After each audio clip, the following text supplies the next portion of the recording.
जैसा कि आप लोग ये देख रहे हैं डायरेक्शन टेस्ट, डायरेक्शन टेस्ट का ये क्वेश्चन है फ्रेंड। ऐसे क्वेश्चन करने के लिए हम आप लोगों को एक ट्रिक बताएंगे, ठीक है। जैसे इसमें दिया गया है अजीत उत्तर दिशा में 20 किलोमीटर चलता है, उसके बाद में दाईं ओर मुड़ता है और 10 किलोमीटर चलता है, वह फिर दाईं ओर मुड़ता है तथा 10 किलोमीटर चलता है, अंत में वह फिर दाईं ओर मुड़ता है तथा 10 किलोमीटर चलता है। अजीत प्रारंभिक बिंदु से कितनी दूरी तथा किस दिशा में है। ऐसे क्वेश्चन करने के लिए मेरे भाई सबसे पहले आप लोगों को मैं ट्रिक बताऊंगा। ट्रिक से कैसे करना है, सबसे पहले लिखना है उत्तर, पूरब, दक्षिण और पश्चिम, ठीक है। अच्छा, ये पहचानने के लिए कैसे करना है, जैसे ये हो गया उत्तर होता है, ये होता है दक्षिण, ये होता है पूरब, ये होता है पश्चिम, तो ऐसे क्लॉकवाइज आना है, ठीक है। उत्तर लिखेंगे, पूरब लिखेंगे, दक्षिण लिखेंगे, पश्चिम, उत्तर पूरब दक्षिण पश्चिम। अब ठीक है, अब इसी के हिसाब से हम लोग को करना है। यहाँ पर देखिए कहा जा रहा है कि अजीत उत्तर दिशा में 20 किलोमीटर चलता है। अजीत उत्तर दिशा में कितना किलोमीटर चलता है, अजीत उत्तर दिशा में 20 किलोमीटर चलता है, तो उत्तर में 20 लिख देंगे, ठीक है मेरे भाई।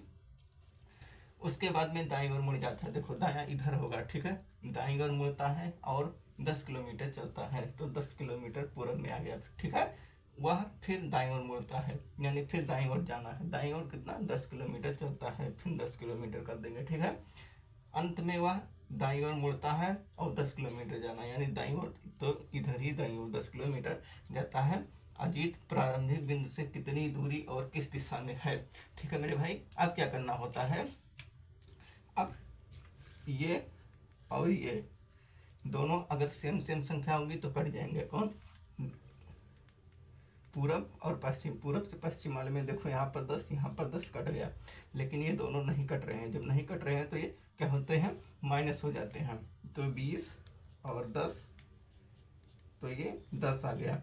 अब क्या आंसर क्या करेंगे, दक्षिण में 10 करेंगे या उत्तर में 10 करेंगे, तो जिसकी संख्या ज़्यादा होती है वही आंसर में आता है, यानी उत्तर 10 किलोमीटर उत्तर में है, तो आंसर क्या हो जाएगा, उत्तर में 10 किलोमीटर हो जाएगा, बी, ठीक है मेरे भाई, आंसर बी हो जाएगा, ठीक है मेरे दोस्त, यहाँ तक समझ गए, ठीक है दोस्त। जैसे इसमें कहा जा रहा है कि सीमा पूर्व दिशा में 50 किलोमीटर चलती है, तो मैंने ट्रिक क्या बताया था, पहले लिखो उत्तर, उत्तर के बाद पूरब, पूरब के बाद दक्षिण, दक्षिण के बाद पश्चिम, ठीक है। अब देखो सीमा पूर्व दिशा में 50 किलोमीटर चलती है, किस दिशा में, पूरब दिशा में सीमा 50 किलोमीटर चलती है, तो पूरब में हो जाएगा 50 किलोमीटर, ठीक है। उसके बाद में बाईं ओर मुड़ जाती है, दायां इधर है बायां इधर होता है, ठीक है। बाईं ओर 40 किलोमीटर चलती है, ठीक है, 40 किलोमीटर लिख दिए। उसके बाद में फिर दाईं ओर मुड़कर 20 किलोमीटर चलती है। अब ये हम बाएं मुड़ी थी, अब की बात दाएं, तो दायां इधर हो जाएगा, 20 किलोमीटर चलती है, ठीक है, 20 किलोमीटर चलती है। फिर दाईं ओर मुड़कर 40 किलोमीटर चलती है, यानी इधर दाईं ओर मुड़कर 40 किलोमीटर चल दी। फिर दाईं ओर मुड़ती है 10 किलोमीटर चलती है, यानी इधर दायां 10 किलोमीटर चलती है। तो बताइए सीमा प्रारंभिक बिंदु से कितनी दूरी और किस दिशा में है, ठीक है मेरे भाई। ये इससे कटता है और ये इससे कटता है, ठीक है। तो क्या करेंगे, जो कटेगा उसको काट देंगे। तो यहाँ पर देखिए उत्तर में 40 है, दक्षिण में 40 है, ये कट जाएगा। पूरब में कितना हो जाएगा, पूरब में टोटल हो जाएगा 70, और पश्चिम में कितना हो जाएगा, पश्चिम में हो जाएगा 10, ठीक है। तो अब 70 में से 10 जाएगा, 60 बचेगा। 60 किधर, मैंने क्या बताया, जिसकी संख्या ज़्यादा होती है, यानी पूरब की संख्या ज़्यादा है, तो आंसर में पूरब हो जाएगा, 60 पूरब में हो जाएगा। 60 कहाँ पर आया है, 60 पूरब में, आंसर पूरब में हो जाएगा, ठीक है मेरे भाई। तो ये था ट्रिक डायरेक्शन टेस्ट का, ठीक है मेरे भाई।